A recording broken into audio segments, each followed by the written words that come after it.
Hello दोस्तों, स्वागत है आपका हमारे यूट्यूब चैनल कॉमिक फैन पर। चलिए दोस्तों, शुरू करते हैं जंगल के जल्लाद भेड़िया और देशभक्त डिटेक्टिव तिरंगा की ये 2 in 1 कॉमिक्स जंगलिस्तान का तीसरा भाग। चलिए शुरू करते हैं। तिरंगा सुरक्षा चक्र को आकाश में चमकते काफी देर हो चुकी है, लेकिन अभी तक तिरंगा नहीं पहुंचा है। क्या पता वह आज आएगा भी या नहीं। सामने खड़ी हो चाहे हजारों मुश्किलें, राह पर लगे हो चाहे लाखों ताले, मुकार पुकार पर मदद को पहुंच ही जाते हैं हम जैसे अमन चैन को चाहने वाले। तुम्हारे आने का धन्यवाद तिरंगा। शहर में घटती घटनाओं और बिगड़ती कानून व्यवस्था पर विचार विमर्श करने के लिए मैंने तुम्हें बुलाया है। और शायद यह तो तुम जानते ही हो, इन सब के पीछे भेड़िया नाम के एक शैतान का हाथ है। हाँ, लेकिन आप चिंता ना कीजिए कमिश्नर साहब, उस शैतान का यह घिनौना खेल ज्यादा समय तक नहीं चलने वाला। जल्द ही जेल की सलाखों के पीछे नजर आएगा वह।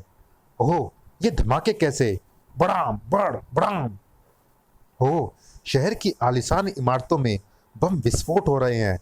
मैं इसे देखता हूँ तिरंगा। ये धमाके क्यों हो रहे हैं और उन्हें कौन कर रहा है, ये तो मुझे भी देखना पड़ेगा, और उसके लिए मुझे तुरंत ही पहुंचना होगा घटना स्थल पर। उफ, बड़े भीषण धमाके थे। पूरी की पूरी इमारत मलबे का ढेर बन गई है। बड़ाम! लेकिन यह किया किसने? जवाब पास ही की दीवार पर लगे पोस्टरों के रूप में मौजूद था। चेतावनी, सारे शहर की इमारतें और भवन ऐसे ही नष्ट होंगे और इसी तरह इस शहर में स्थापित होगा जंगलिस्तान। कल परिवहन व्यवस्था हमारे कहर का शिकार बनेगी। भेड़िया अब उस शैतान की इतनी हिम्मत हो गई कि वह प्रशासन को चेतावनी भी देने लग गया, और अपनी चेतावनी में खरा उतरने के लिए वह अपनी पूरी ताकत भी लगा देगा। अगर उसे रोकना है तो सारे शहर में सुरक्षा की कड़ी व्यवस्था करवाने का प्रबंध कीजिए।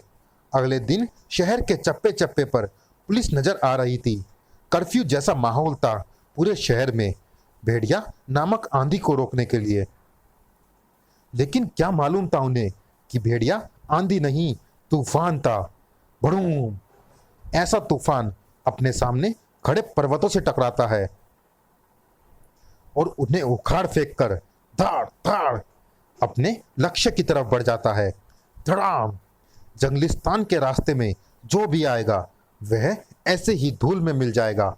उसका नामो निशान मिट जाएगा इस धरती से। प्रशासन का हर इंतजाम धरा का धरा रह गया। अपनी चेतावनी को पूरी करके भेड़िया और उसके साथी वापस लौटे। भेड़िया जिंदाबाद, जंगलिस्तान बनकर रहेगा। उसी रात एक बार फिर हर दीवार पर चिपके थे वे पोस्टर, जंगलिस्तान जिंदाबाद। चांद का शीतल उजाला और धधकती मसालों की रोशनी जंगल के कोने कोने को रोशन करने के लिए काफी होती है। उसके लिए विद्युत की जरूरत नहीं। इसीलिए हम कल रात सारे शहर को अंधकार में डुबो देंगे। भेड़िया भेड़िया की इस चेतावनी ने सारे प्रशासन को बौखला कर रख दिया। भेड़िया नामक वह शैतान सिर्फ कुछ मुट्ठी भर लोगों के साथ पूरे शहर में तबाही का खेल खेल रहा है, और हर तरह से संपन्न हम उसका बाल भी बांका नहीं कर पा रहे हैं। लेकिन अब ऐसा नहीं होना चाहिए। उसे रोकने के लिए हमें अब अपनी पूरी शक्ति झोंक देनी है और यह सुनिश्चित करना है कि बाबा कॉलोनी पावर स्टेशन के आसपास उसकी हवा तक न पहुंचने पाए। भेड़िया द्वारा मचने वाली तबाही को रोकने के लिए सिर्फ प्रशासन ही नहीं, यह सच्चा देशभक्त भी अपनी कमर कस चुका था। मेरे जिंदा रहते भेड़िया पावर स्टेशन की एक ईंट को भी नुकसान नहीं पहुंचा सकता। पूरी दिल्ली को बिजली सप्लाई करने वाला बाबा कॉलोनी पावर स्टेशन, जहां आज सुरक्षाकर्मी इस तरह मौजूद है जिस तरह छत्ते में मधुमक्खियां होती है, और साथ ही यहां मौजूद है तिरंगा। आज इस पावर स्टेशन की तरफ ना तो हवा में कोई परिंदा पर मार सकता था और ना जमीन से कोई चींटी उसकी तरफ बढ़ सकती थी। अचानक यहां खड़े हर शख्स के शरीर में सतर्कता की बिजली बढ़ती चली गई। सावधान, कुछ मिलिट्री ट्रक इधर ही बढ़ रहे हैं। मिलिट्री ट्रकों के यहाँ आने का क्या मतलब हो सकता है? सभी के मस्तिष्कों में सैकड़ों सवाल पनपने लगे। ट्रक के रुकते ही जिनके जवाब मिल गए। रक्षा मंत्रालय से इस एरिया की सुरक्षा का भार हमें सौंपा गया है। ये रहे आदेश।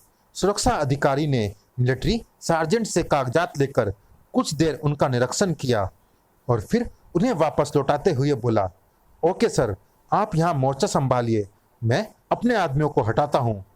एक पल बाद ही सुरक्षाकर्मी अपने स्थानों से हट रहे थे और उनकी जगह मिलिट्री वाले मोर्चा ले रहे थे। सभी इस बदलाव के प्रति संतुष्ट थे, लेकिन तिरंगा नहीं। इस जगह की सुरक्षा आर्मी द्वारा करवाना यह तो अच्छी बात है, लेकिन ना जाने मुझे यह क्यों लग रहा है सामने जो कुछ हो रहा है उसमें कोई गड़बड़ है। लेकिन यह समझ नहीं आ रहा कि वह गड़बड़ है कहाँ। अपने मस्तिष्क की एक एक इंद्री को खोलकर सोचता तिरंगा आखिर उस गड़बड़ को जान लेने में सफल हो ही गया। मिलिट्री के इतने महत्वपूर्ण आदेश हमेशा किसी कर्नल की रैंक के अधिकारी द्वारा भेजे जाते हैं, जबकि यह जो अधिकारी उन आदेशों को लेकर आया है वह सिर्फ सार्जेंट है। इन दोनों के लंबे बाल हैं, ये मिलिट्री वाले नहीं हो सकते। यही गड़बड़ है जो बताती है कि सामने जो खेल खेला जा रहा है उसे खेलने वाली आर्मी नहीं बल्कि जंगलिस्तान समर्थकों की फौज है, और वे अपनी चाल चलने में सफल भी हो चुके हैं। सारा पावर स्टेशन उन्होंने घेर लिया है। कुछ पलों बाद ही वे विध्वंस करना शुरू कर देंगे। इन्हीं कुछ पलों में मैंने ऐसा कुछ करना है कि मैं इस खेल का पासा पलट सकूं, लेकिन ऐसा मुझे करना होगा बेहद सावधानी से, क्योंकि ये सैकड़ों हैं और मैं अकेला। और ऐसा कुछ करने के लिए मुझे इन ट्रकों की जांच पड़ताल करनी होगी, क्योंकि ये इतने बड़े पावर स्टेशन को उड़ाने आए हैं, इसलिए भारी मात्रा में साथ लाए होंगे विस्फोटक पदार्थ। तभी एक कौन है तू? भड़ाक भड़ाक, जिसके आगे दुश्मन का हर जुल्म फना है। देश के उन्हीं 3 रंगों से मेरा वजूद बना है। चीखने का कोई भी मौका दिए बगैर उन्हें बेहोश करके वह विस्फोटक पदार्थों से भरा ट्रक हथिया चुका था, जबकि इधर अपने साथियों के बीच पहुंच चुका था भेड़िया। सभी चारों तरफ फैल जाओ और इस जगह को तबाह करने की तैयारी करो। यहाँ का चप्पा चप्पा हमारे कहर का गीत गाता नजर आना चाहिए। भड़ाम हो, तभी वहां हुए उन 2 भीषण धमाकों ने सभी को चौंका दिया। क्या हुआ यह? किसी ने हमारे बारूद के ट्रक पर कब्जा करके बाकी के ट्रकों को विस्फोट से उड़ा दिया। ओह नो, किसने किया यह? कौन है वो? तिरंगा। तिरंगा नाम है मेरा। तुम्हारा सारा बारूद इस समय मेरे कब्जे में है और तुम सब हो मेरे निशाने पर। अगर तुमने मेरी बात ना मानी तो बड़ाम, ओह, सभी के चिथड़े उड़ा दूंगा। इस विस्फोट से तुम्हें मेरी बातों की सच्चाई का पता चल गया होगा, इसलिए सभी अपने अपने हाथ ऊपर करके एक जगह इकट्ठे हो जाओ। जल्दी करो। तिरंगा की उस धमकी ने तुरंत अपना असर दिखाया। सभी एक जगह इकट्ठे हो रहे हैं। अब मुझे कोई भी क्षण ना गवाते हुए अपनी बेल्ट में छिपे इस फ्लेयर कैप्सूल को निकालकर इसे नीचे पटक देना चाहिए। मेरा ऐसा करते ही एक फ्लेयर तेजी से ऊपर उठेगी और आकाश में बनाएगी वह सुरक्षा चक्र जो कमिश्नर साहब के लिए इस बात का इशारा है कि जहां से यह फ्लेयर उठी है वहां मैं मौजूद हूं और मुझे तुरंत चाहिए पुलिस सहायता। अब कुछ ही देर में पुलिस फोर्स यहां पहुंच जाएगी। अरे यह क्या? भेड़िया की पूंछ थी वह, जिसके एक झटके के साथ ही तिरंगा भेड़िया के सामने जा पहुंचा था। मैं तेरे सामने खड़ा हूं तिरंगा, चीथड़े उड़ाने वाली अपनी धमकी पूरी करके दिखा। यह हमारा सबसे बड़ा दुश्मन है, गोलियों से छलनी कर दो इसे। कई गने तिरंगा की तरफ तनी, लेकिन किसी के गरजने से पहले ही गरज उठा भेड़िया। नहीं, कोई इस पर गोली नहीं चलाएगा, क्योंकि यह भेड़िया का शिकार है और भेड़िया अपना शिकार खुद करेगा। इसके खून से होली खेलेगा भेड़िया, लेकिन पहले यह बताएगा कि फूजो बाबा को इसने कहाँ रखा हुआ है। धड़ाक! मेरी लाश गिराने का तेरे पास अच्छा मौका था भेड़िया, और तूने उसे गंवा दिया।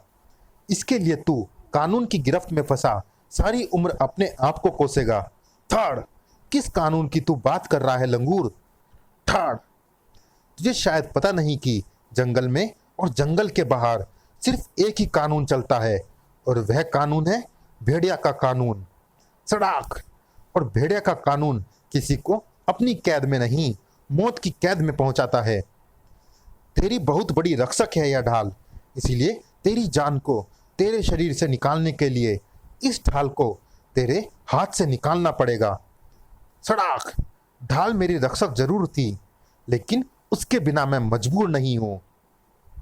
चलिए दोस्तों, इस भाग में इतना ही।